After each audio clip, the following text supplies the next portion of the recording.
Hello everyone and welcome back to another review where today I have a very special review for you all. This is the first ever 86 figure we are reviewing.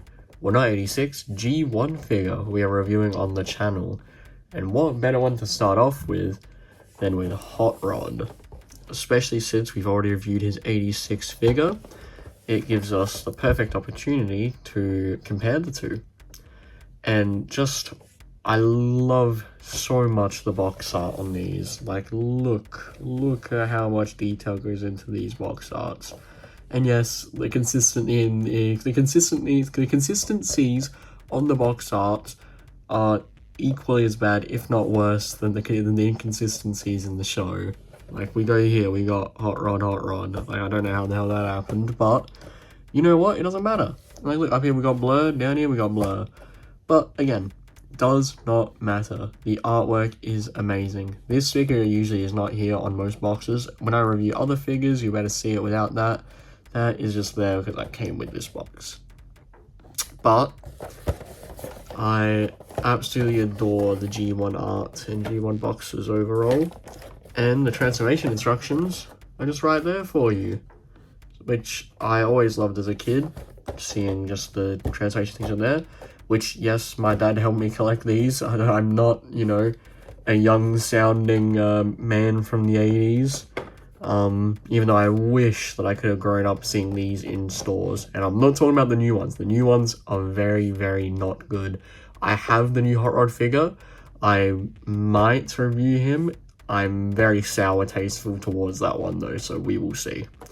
Anyways, let's get straight into opening this guy's box, which I'm not going to cut away for this time because this one is quite easy. And there we have it. Hotrod is opened up and ready to be shown. Now, he does come out in vehicle mode, which is what I shall talk about and show off first, since we are already here. So let's put that packet aside. And here we have the sleek, shiny looking Hotrod, and I absolutely love how this looks. I love the actual proper metal that they use in the figure. The under kibble is kind of terrifying, like he's got a Hotrod staring at you, and these are actual stickers. I and my dad had to put these stickers on manually, so actual proper stickers, which some people may like, some people may not like. It's completely personal preference. And this sticker here, you can already see it's kind of already doing the thing, but I'll just warm it up. Oh, it's so... Just like rub it a little. There you go. It lights up with the Autobot symbol and then it fades to black again. Which again, super cool idea with these original figures, have the heat, I guess, little logos, so you can see if it's an Autobot or Decepticon. I mean, if you can't tell from just the plain logo out there. But, really love this figure. I used to play this figure all the time as a kid, and it has stood the test of time. The stickers are all still good. The box is very intact. And overall, really nice. And what's still good about this figure is if we go into the packaging... Oh, don't mind the sound of the plastic. Hold on. I'll just show you. We get two guns.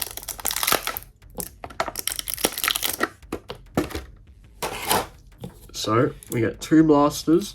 They, again, like the 86 Hotrod one, are not identical. They're slightly different. But both, I believe, can plug into his nose. Or his engine. So there you go.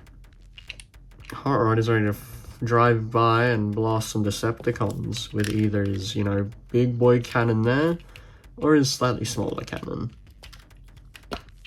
But with that being said, I'm gonna get the 86 figure now so that we can do a comparison between the two in vehicle mode, and we'll do one in robot mode. These G1 reviews shouldn't be too long, just because, like, at the end of the day, these are 80s toys. They're not too complex, so there's not too much to go over with these figures, especially if they don't come with lots of accessories, like Hotrod already comes with 2 here. The box again is beautiful, but we'll move on to the comparisons now and the robot mode, and then I'll wrap it up from there. Anyways, I'll see you all in the comparison.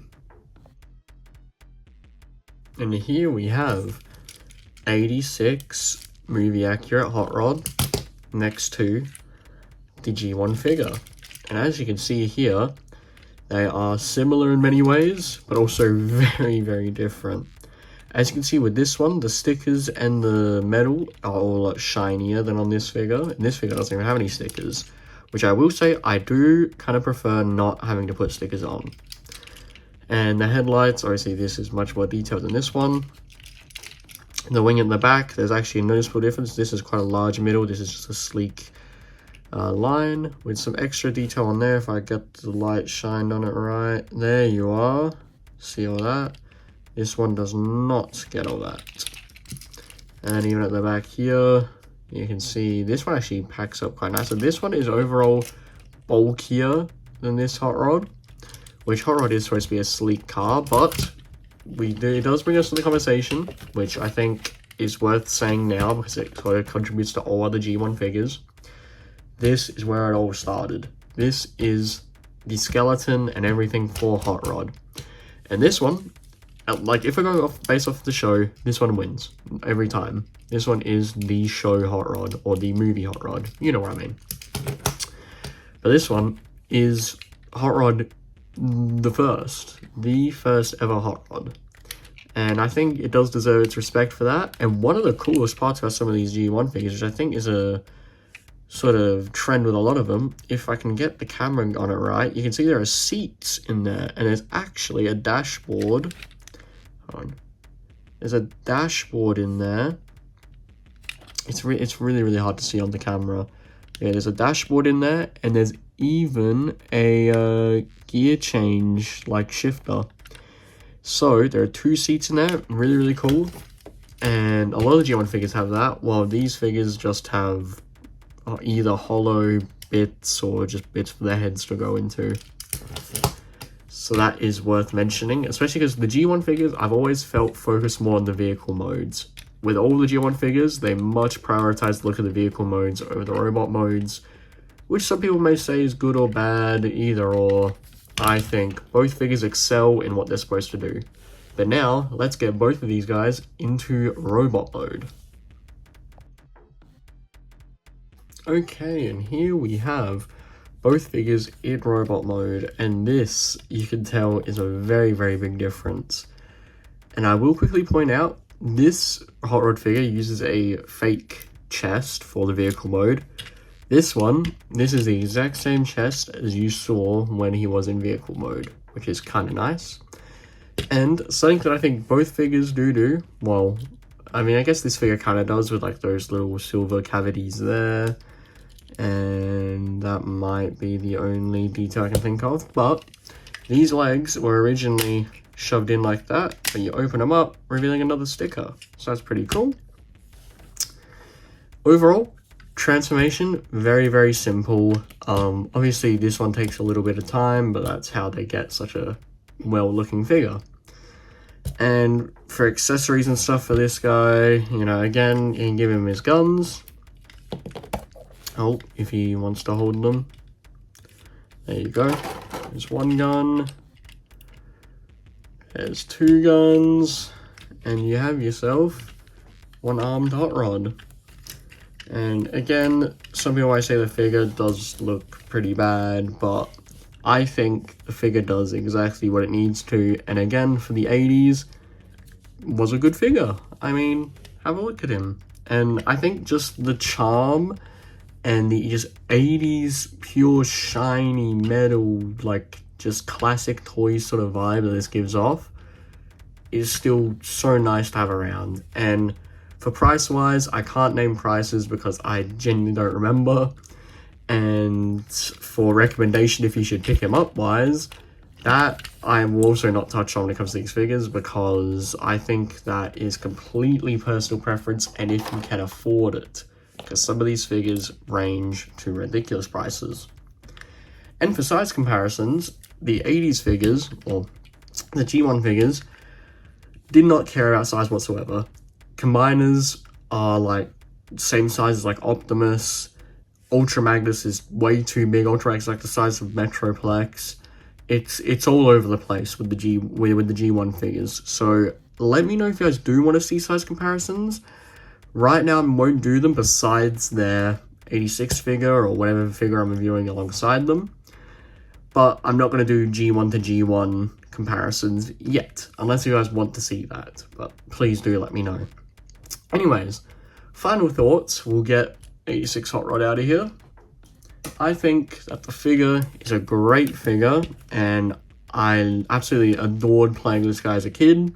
He's one of my favorite figures, especially due to his quick transformation. And again, as always, want me to show you guys the transformation, please do let me know. I'm happy to do individual transformation videos for all my figures.